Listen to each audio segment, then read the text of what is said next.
திருச்சிற்றம்பலம். அன்பர்கள் அனைவரையும் தித்திக்கும் சிவபதம் என்ற ஒளி அலைவரிசைக்கு வரவேற்கிறோம். இன்று அருணகிரிநாதர் அருளிய திருப்புகழிலிருந்து ஒரு அதிகாரமான கந்தர் அலங்காரத்தில் ஒரு பாடலை சுவைப்போம்.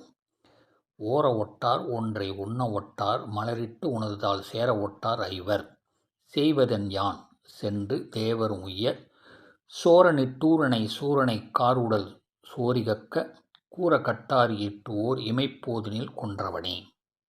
இதற்கான பொருள்: ஓர் இமைப்போதில் சூரபத்மானை கூரான வேல் கொண்டு கொன்ற முருகப்பெருமானே, உங்களை நினைக்கவும் விடாமலும் உங்களை உணரவும் விடாமலும் உங்களின் மலர்பாதங்களில் நறுமணம் பொருந்திய மலரிட்டு சேரவிடாமலும் தடுக்கும் புலன்களின் செயல்களில் இருந்து மீள யான் என்ன செய்வது என்று பொருள்பட கூறியிருக்கிறார் அருணகிரிநாதர். சிவய நம.